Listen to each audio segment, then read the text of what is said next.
All right, so welcome back. This is day number 8 of the daily go live challenge, and I'm recording this one a little bit earlier because I'm actually in Minneapolis, Minnesota, and I will be going on stage to speak in about 2 hours. But I was going to go down, enjoy some of the conference of some of the other speakers that are speaking right now. But one of the things that I wanted to talk about today, and this is something that has come up from a lot of business owners who have reached out about all of these different ideas that they have in their business. And something that I learned along the way is you're going to come up with a lot of ideas, but that doesn't necessarily mean that all of your ideas are good. So I've come up with a lot of ideas that I thought were good, or ideas that they started off in concept, they seem to make sense. But when I really started to actually go through the process of understanding is, can this be an idea that I can execute on? I started to realize maybe my idea wasn't so good, or maybe my idea wasn't fully ready to be executed on, and I had to be willing to make some changes. I run into a lot of business owners who find themselves in that situation where they're coming up with all these ideas that they think are amazing, that they think are great, but they don't allow their idea to go through some type of vetting or some type of testing process before they actually go to market with it. Or some of the times I've met some people who come up with an idea that they think is great, they don't execute on it, but they're continually talking about, it would be great if this thing existed, or it would be great if this happened, or hey, I have this big idea. And what I always tell people is that we do need to develop kind of a framework around how we assess our ideas. Because what you don't want to do is you don't want to spend too much time, I guess you say, dwelling on an idea that might not be all that good.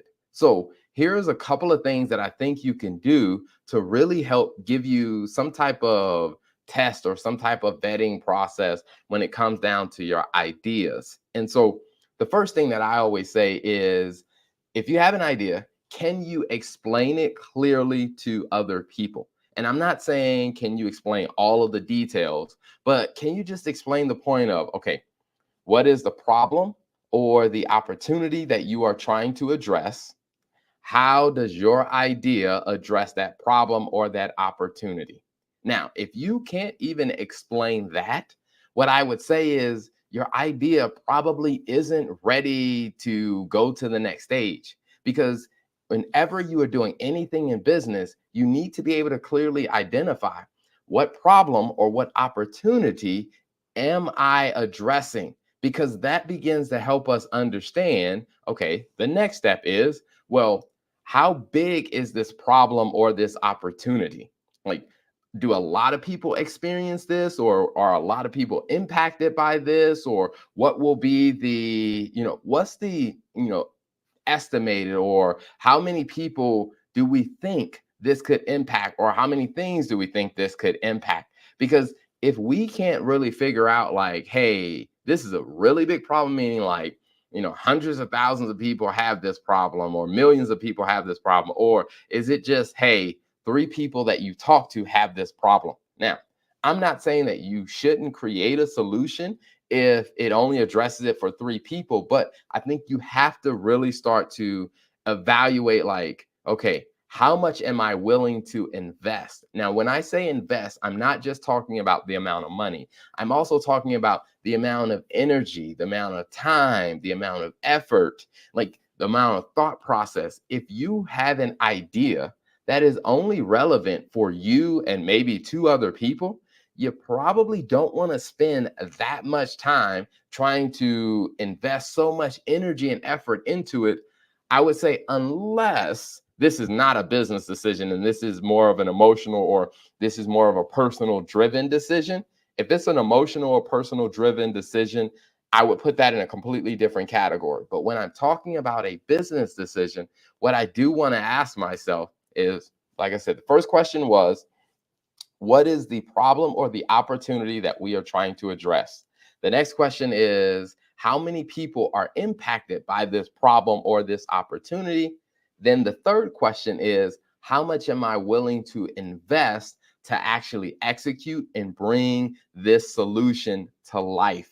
Because that is a very, very important one. And what I will say is a lot of people come to me and say, oh, how do I get an investor for my idea? And I start asking some questions like, what have you done with this idea so far? And when people start to tell me, oh, well, I can't really execute on it because, or I can't really get started until I get all of this funding. What I will tell you is, it's going to be very difficult for you to get funding because what people are going to judge is, well, how much have you invested in it? How much energy have you gone beyond just theory and talking about it? Like, do you have any test cases? Can you actually prove that you have put some effort in trying to execute this idea? Like, have you started to execute the idea on a small scale? If you haven't even done that, then it's going to be very hard for you to convince other people to invest their time, their energy, their money. Now, I'm not saying that you can't do it, but I'm just saying it will be pretty tough for you to convince other people to do something for your idea that you haven't even done yourself. Now, after we get past the investment stage, then we start to ask some of the tactical kind of operational questions. Is okay, how are we going to get started to execute this idea? Like, what is going to be necessary? What resources other than money is needed to actually execute this? And once you start to really dive into that, that's where you really start to understand is that, hey, if your idea made it through the first three steps, you may have a good idea. Now, the question is, can you come up with a go to market strategy? Can you come up with a plan that will allow you to actually bring your solution to address the problem or the opportunity that all of these people that you identified are having? Because there is not a shortage of ideas, there's not a shortage of great ideas. But what I will tell you is, not everyone executes as well. And I experience this even for myself. For example, we do accounting, we do bookkeeping, CFO services, and data analytics for law firms. One of the things that I had to look at in our firm is when we wanted to launch data analytics is like, it's a great idea. And yes, there are tons of law firms that are experiencing these issues. Like, as I said earlier, I'm going downstairs to speak at a conference. I'm going to be speaking to the executives for some of the largest law firms between Canada and the US.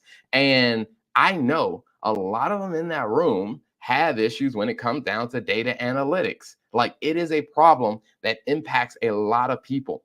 And we have done data analytics for firms at different sizes on a smaller scale. Now the strategy is, how do we go to market and how do we start scaling that and really bringing it to even more firms? Because we know they need it, we can do it. We've already tested out some of our approaches, some of our analysis, and the way we go about it. And we've seen the results that it has gotten them. But now we need to figure out, how do you go to market with a larger strategy? And that part, we've actually had to scrap some parts of our strategy. Some ways we thought about doing it, we were like, hey, that's not going to work when we started going through the steps. And we said, well, what if we tweak this? What if we adjust this? What if we adjust this? And it took us a couple of months to start to figure out, like, how do you go to market with a data analytics solution?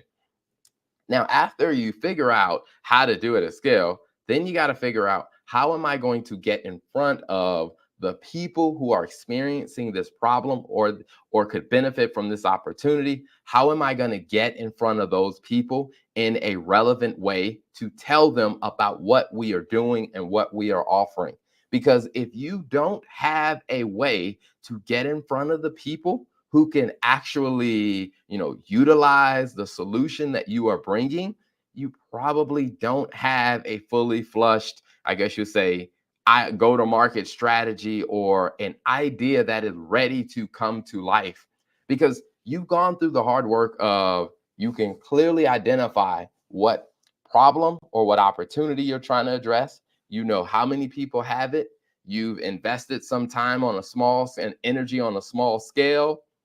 You also, you figured out a plan and a strategy to actually execute and implement it. Now you got to figure out, how do I get in front of the right people who actually need the solution that I am providing to this problem or this opportunity? If you can take your ideas through a framework like that, and I will say, you don't have to have every single detail ironed out, but if you can take your idea through that kind of framework, what I will tell you is that you might be ready to really scale and go forward with your idea. But as you go through that framework, if you notice that you have gaps, then it probably might be worth it for you to take a step back and ask yourself, all right, how do we fix these gaps that we have? And then how do we come forward and really move this idea forward? Because your idea may be good conceptually, but one of the things you have to do in business is you have to be able to take concepts through implementation and execution. And if you are missing key pieces because you didn't have a good idea vetting process, then you're probably not going to see the type of results that you want to see. So, thanks for tuning in. I got to get ready to head downstairs, but it's been great, and I will see you tomorrow.